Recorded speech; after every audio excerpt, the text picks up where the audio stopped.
Hello friends. तो Indus valley civilisation के part 2 के लेक्चर में आपका स्वागत है। और आज हम लोग इसके आगे के एस्पेक्ट्स को कवर करेंगे। तो हम लोग पिछले उसमें कुछ साइट्स के बारे में हम लोग डिस्कस किए थे, जिसमें हम लोग का राखी गढ़ी तक हम लोगों ने डिस्कस कर लिया था। इसके बाद हमारे कुछ और साइट्स इंडस वैली के प्रोमिनेंट साइट्स रह जाते हैं, जिसके बारे में हमें जानना चाहिए। जैसे कि ये है घनेरी वाला। तो घनेरी वाला जो है वो पंजाब, जो मॉडर्न डे पाकिस्तान में है, तो वहाँ पे ये सिचुएटेड है। और ये किस रिवर के किनारे है? तो ये घग्गर नदी के किनारे है, जिसे पहले सरस्वती रिवर भी कहा जाता था। बेसिकली ये जो रिवर है यहाँ पे एक ड्राई बेड यानी कि एक सूखी नदी के तौर पे देखने को मिलती है। और ये इंडियन बॉर्डर के बहुत पास में पड़ता है ये साइट घनेरी वाला। तो ये साइट अभी तक एक्सकेवेट नहीं किया गया है, और ये मोहनजोदड़ो और हड़प्पा से बराबर दूरी पे है। एक और चीज़ है इसके बारे में कि यहाँ से हमें जो है, मतलब अभी तक वो नहीं हुआ है, लेकिन कुछ लोग अभी कोशिश कर रहे हैं कि जैसे ऑरेल स्टीन एक टीम को लीड किए थे जो कि इस साइट को एक्सकेवेट कर सके। तो ये चीज़ थी। फिर अगली साइट के बारे में बात करूं तो ये है चान्हो दारो। चान्हो दारो जो है ये सिंध में है, और ये मोहनजोदड़ो से 130 किलोमीटर साउथ में पड़ता है। और चान्हो दारो की अगर बात करें तो ये एक क्राफ्ट सेंटर का एक प्रोमिनेंट सेंटर माना जाता था चान्हो दारो। यहाँ से हमें कई सारे तांबे के वस्तुएं देखने को मिलती हैं, जैसे डैगर्स हो गया, छुरी हो गया, एग्रीकल्चर के टूल हो गए जैसे हसिया हो गया, फावड़ा हो गया। तो ये सब हमें यहाँ से देखने को मिलता है। फिर इसके बाद बात करें तो बनावली। तो बनावली बेसिकली आपका जो है ये आपका हरियाणा के हिसार डिस्ट्रिक्ट में पड़ता है, और ये रंगोई नदी के किनारे देखने को मिलता है, और ये एक फोर्टिफाइड साइट मानी जाती है। एक चीज़ और है कि बनावली में आपको जो सिटाडेल है वहाँ पे आपको बीड्स देखने को मिल जाते हैं, जिसमें कि बहुत ही कीमती पत्थर लगे रहते हैं।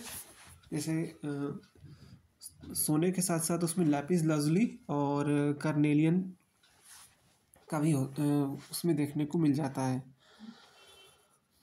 तो ये है। इसके अलावा हमें यहाँ से एक ऐसी साइड भी, एक ऐसा चीज़ फायर एल्टर भी देखने को मिलता है बनावली से, जिससे कि हमें देखने को समझने को मिलता है कि इस टाइम पे लोग फायर एल्टर का इस्तेमाल पूजा पाठ के काम में इस्तेमाल करते होंगे।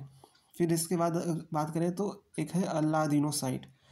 ये जो साइट है ये 1.4 हेक्टेयर की एक साइट है, और ये अनफोर्टिफाइड विलेज है, और ये 40 किलोमीटर ईस्ट ऑफ कराची पड़ता है। और यहाँ पे जो घर हैं वो मड ब्रिक्स के बने हुए हैं। फिर आता है सुर्ख तोड़ा। तो सुर्ख तोड़ा जो है आपका गुजरात की एक स्मॉल साइट है, और यहाँ पे जो एक्सकेवेशन हुए थे यहाँ पे हमें 3 सब कल्चर्स देखने को मिलते हैं विद इन हड़प्पन क्रोनोलॉजी के हिसाब से अगर बात करें तो। अब हम देखते हैं कि जो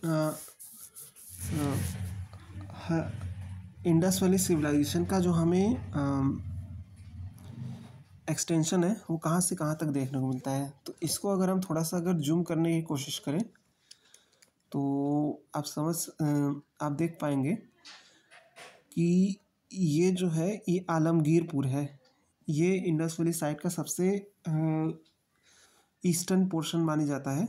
और फिर इसके बाद अगर मैं बात करूं तो इसकी जो सबसे नॉर्दर्न पोर्शन जो माना जाता है ये है आपका, यहाँ पे ये पोर्शन आपका आता है, इसको हम कहते हैं मांडा। फिर अगर मैं बात करूँ तो इसके सबसे सदर्न पोर्शन की अगर बात करूँ तो यहाँ पे प्रवरा बेसिन में आता है। तो ये प्रवरा बेसिन यहाँ पे है। और फिर अगर वेस्टर्न मोस्ट की बात करें तो ये आपका पड़ता है यहाँ पे सुतकांगन डोर पड़ता है। तो ये आपके कुछ 4 पॉइंट्स हो गए जहाँ पे आपको पता होना चाहिए कि इंडस वैली साइट का सबसे एक्सट्रीम पॉइंट्स कहाँ पे थे। फिर इसके अलावा अगर मैं बात करूँ कुछ बड़े शहरों की इंडस वैली साइट की, तो कुछ बड़े शहर हमारे मोहनजोदड़ो हुआ करते थे। इसके अलावा ये हड़प्पा बड़ा शहर माना जाता था। फिर इसके अलावा अगर बात करें तो धोलावीरा हो गया, सुरकतोड़ा हो गया, लोथल हो गया,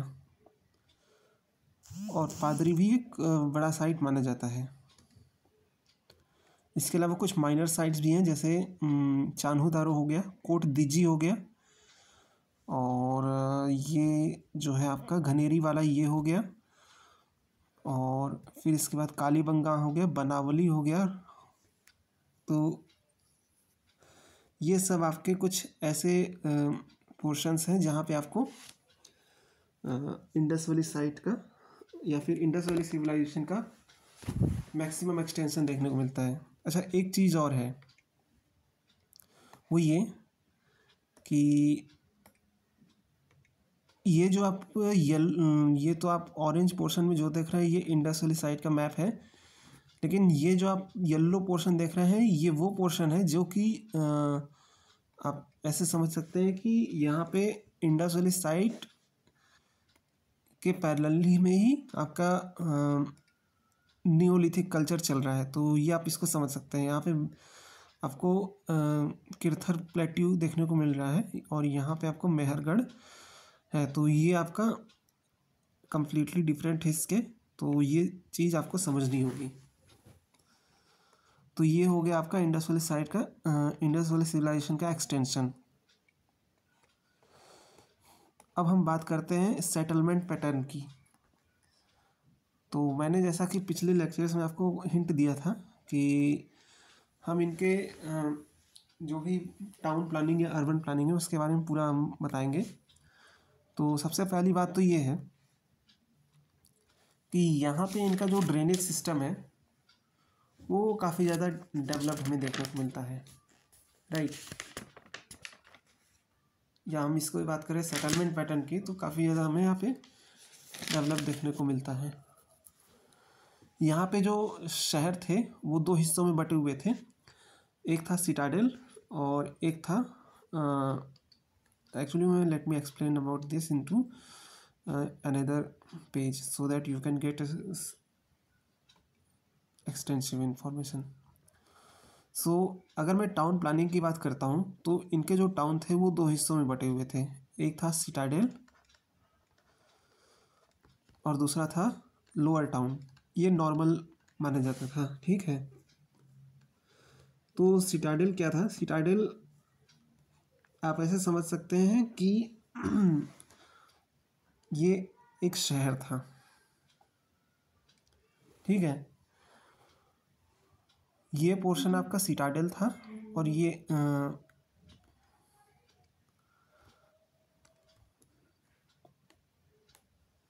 आपका सिटाडेल था और ये आपका लोअर टाउन ऐसे रहे होंगे। तो डायरेक्शन क्या थी? तो डायरेक्शन इम्पॉर्टेंट है। डायरेक्शन ये थी कि आपका जो सिटाडेल होता था ये पॉसिबली आपका जो सनराइज़ होता था तो सिटाडेल आपका वेस्ट में होता था, ठीक है, ताकि जो सनराइज़ जब होता था तो उसका सारा जो भी है वो लोअर टाउन को सूर्य की किरण मिले, जबकि ऊंचाई पर रहने के कारण इनको तो मिल ही जाती थी। तो ये था। तो ये जो है ये आपका सिटाडेल ये वेस्ट में हो गया और ईस्ट में आपका लोअर टाउन। ये इनका कुछ पैटर्न था।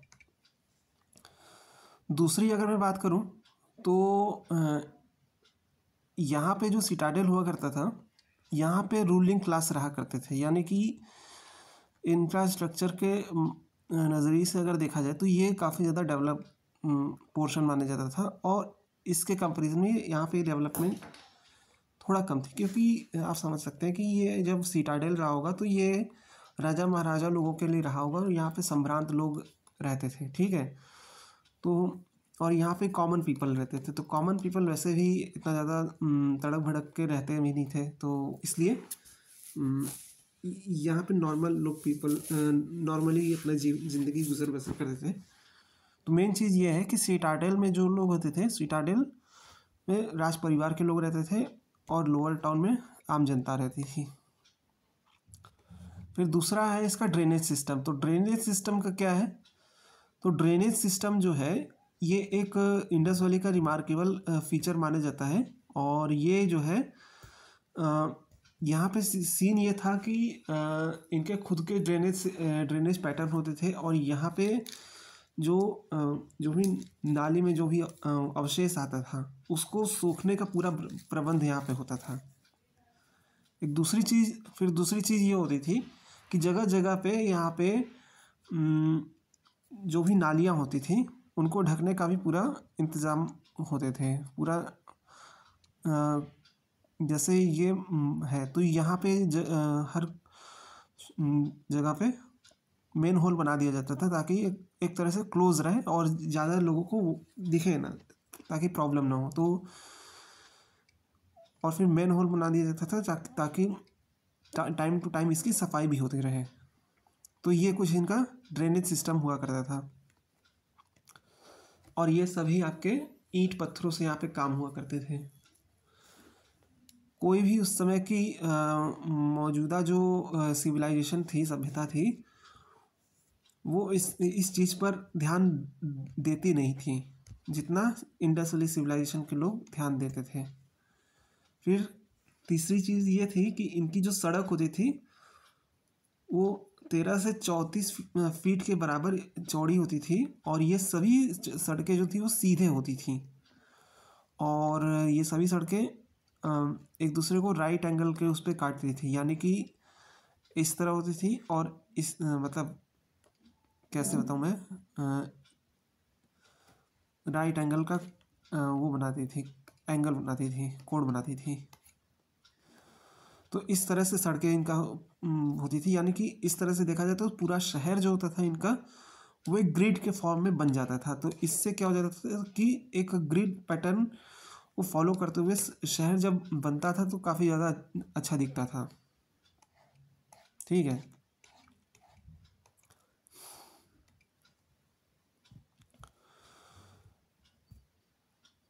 तो यहाँ पे रेक्टेंगुलर ब्लॉक्स के रूप में पूरा शहर दिखने लगता था।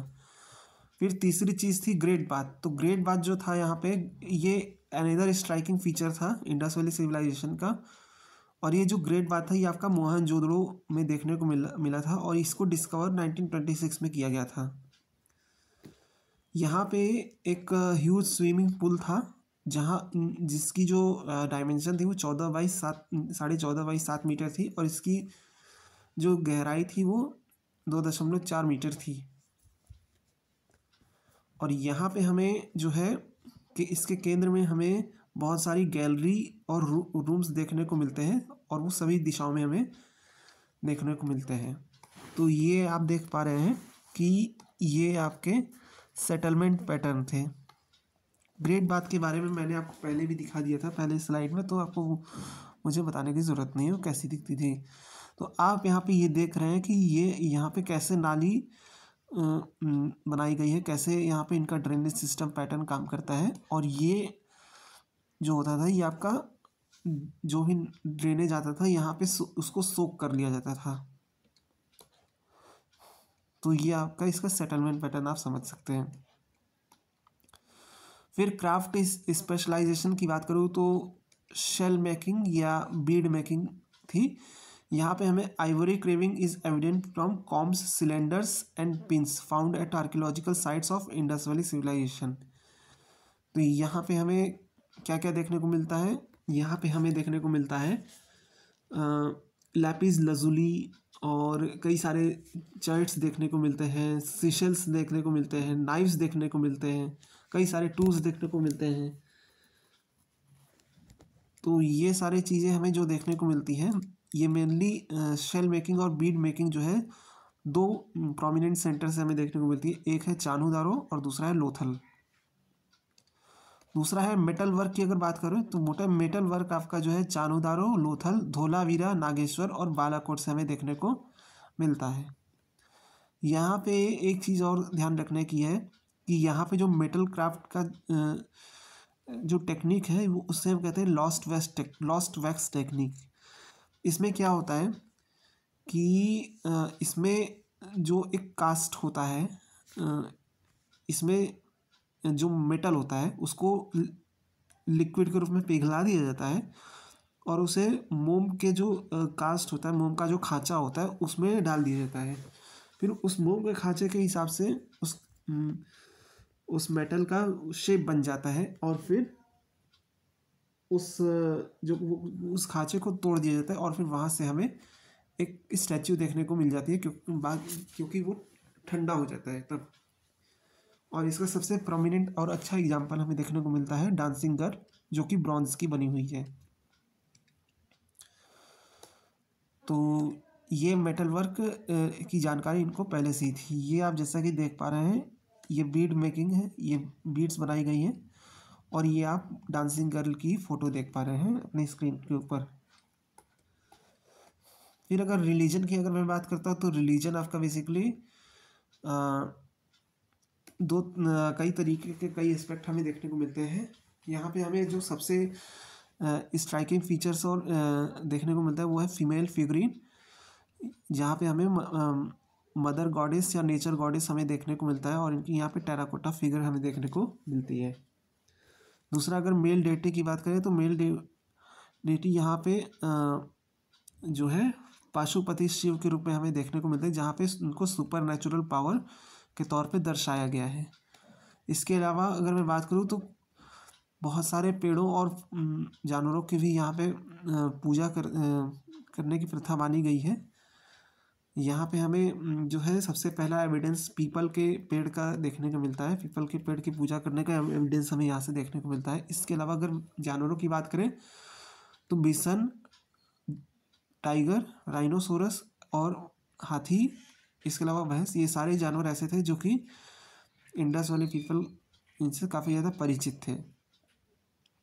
वेपन्स की अगर बात करें तो कई सारे हमें वेपन्स देखने को मिलते हैं और ये सभी जैसे कुल्हाड़े हो गए, इस भाला हो गया, खंजर हो गया, तीर धनुष हो गया और मेसेज हो गए, तलवार हो गई, ये सब यहाँ से हमें देखने को मिलते हैं।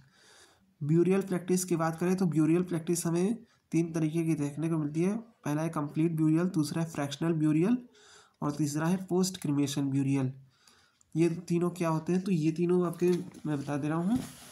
कंप्लीट ब्यूरियल तो आप समझ लिए ये पूरी बॉडी को कम्प्लीटली ब्यूरिड कर दिया जाता है और हमें यहाँ से कम से कम 30 स्केल्टन का एविडेंस देखने को मिलता है कंप्लीट ब्यूरियल्स में। और ये सब हमें जो देखने को मिलता है मोहनजोदड़ो से सबसे ज़्यादा देखने को मिलता है। फिर इसके बाद अगर मैं बात करें तो फ्रैक्शनल ब्यूरियल्स की, तो यहाँ पे कुछ हिस्सा आपका बोन्स का देखने को यहाँ पे मिल जाता है, जिससे कि यहाँ पे इंसानों के साथ साथ एक फ्रैक्शन ऑफ जानवरों का भी एक दफनाने का प्रथा बन जाती है कि उन्होंने किसी इंसान ने किस जानवरों को पाला होगा तो उसके साथ उसको दफना दिया गया था।